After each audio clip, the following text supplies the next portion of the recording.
আজকে আমাদের এলাকা ছিল সুন্দর একটি ফুটবল খেলা, আর এই ফুটবল খেলায় আমি ছিলাম রেফারি হিসাবে। হ্যালো গাইস, সবাই কেমন আছেন? আশা করি সবাই অনেক ভালো আছেন। আলহামদুলিল্লাহ আমি অনেক ভালো আছি। আজকে আমাদের এলাকায় সুন্দর একটি প্রীতি ম্যাচের আয়োজন করা হয়েছে। এই প্রীতি ম্যাচে আমি থাকবো রেফারি। আপনাদের মনে প্রশ্ন আসতে পারে, রেফারি থাকলে আবার মাইক নিয়ে হাতে কি করতেছেন? ভাই, আমি সকালে মাইকিং করেছি, এখনো ধারাবাহিকগিরি করতেছি, আবার রেফারিও দেব। কথা বলতে বলতে কিন্তু মাঠে চলে আসলাম। এই যে দেখেন আমাদের প্লেয়ার গুলো, এক একটা কিন্তু প্লেয়ার না, এগুলো হলো জ্বলন্ত ফুটন্ত গোলাপ। জ্বলন্ত ফুটন্ত গোলাপ বলার মানে হলো কি জানেন আপনারা? আমরা সবসময় বলি মাদককে না বলি, আমরা খেলাকে হ্যাঁ বলি। খেলা প্রেমিক যারা ঘরে বসে থাকতে পারে না তারা। আজকের এত সুন্দর খেলার আয়োজন করছে আমাদের মারুফ ভাই। মারুফ ভাই কিন্তু সবসময় কিন্তু খেলার সাথে থাকে, আপনারা জানেন অনেকগুলো খেলায় কিন্তু আমাদের তিনি দিছে। তো আজকে আমি যেহেতু রেফারি থাকবো, তাদেরকে আমি একটু বুঝাইতেছি, মানে নিয়ম কারণ গুলো বলতেছি। সবাই তো জানে, তারপরও আমার যেটা দায়িত্ব আমি তাদেরকে এটা বলতেছি। আজকের খেলাটা যেহেতু একটি সুন্দর একটি খেলা হবে, খেলাটা যেহেতু এক এলাকার মানুষেরই, এখানে ছোটরা আছে বড়রা আছে, আর যেহেতু ঈদের ছুটিতে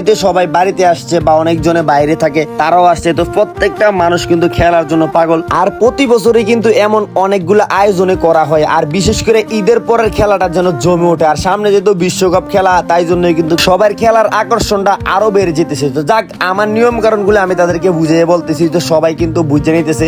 আর বিশেষ করে যারা অতিথি আছে তারাও কিন্তু মোটামুটি কিছু কথা বলছে। কথা বলা শেষে আমি আবারও তাদেরকে নিয়ম কারণগুলো বলে দিছি যে দেখেন, এগুলো আপনারা মানতে হবে, যেহেতু এখানে সিনিয়ররা আছে জুনিয়ররা আছে, অবশ্যই ছোটদের মাথায় একটু গরম থাকে। তাই কিন্তু আমি বারবার করে তাদেরকে বুঝিয়ে বলতেছি, কারণ ফুটবল খেলার এরকম একটা জিনিস, এটার ভিতরে ঝগড়াঝাটি বাই হয়, কিছু করার নাই। বয়সটা দেওয়ার সময় আমার আব্বুর কথা হঠাৎ করে মনে হয়ে গেল। আব্বু একটা কথা বলতো সব সময়, যে তুমি যদি বড়কে সম্মান করো, বড় তোমাকে আদর করবে। তুমি যদি ছোটকে আদর করো, তাহলে ছোট তোমাকে সম্মান করবে। এই অনুযায়ী তুমি চলাফেরা করলে ইনশাল্লাহ দেখবা তোমার সামনের দিকে ভালো কিছু হবে। আব্বু হয়তো এখন দুনিয়াতে নেই, তবে আব্বুর কথাগুলো মেনে চলার চেষ্টা করি। তাই জন্যই কিন্তু আমার বড় ফলোয়ার থেকে ছোট ফলোয়ার বেশি। তাই তো আমি ছোটদেরকে এত ভালোবাসি। তো কথা বলতে বলতে কিন্তু আমাদের খেলা শুরু হয়ে গেল। আজকের খেলাটা দেখে আমার থেকে অনেক ভালো লাগে, কারণ দুইটা টিমই খুব ভালো খেলছে, মানে হাড্ডাহাড্ডি খুবই, মানে কররা করে একদম খেলা হয়েছে। একটা হাফ টাইমের আগে কিন্তু বড়রা একটা গোল দিয়ে ফেলছে, তারপর হাফ টাইমের পরে ছোটরা একটা গোল দিয়ে খেলা ড্র করে ফেলছে। এর ভিতরে আমি আপনাদেরকে একটা মনের দুঃখের কথা কই, বিশ্বাস করেন ভাই, আমি যদি খেলতাম এত পরিশ্রম হইল না লোক রেফারি থেকে,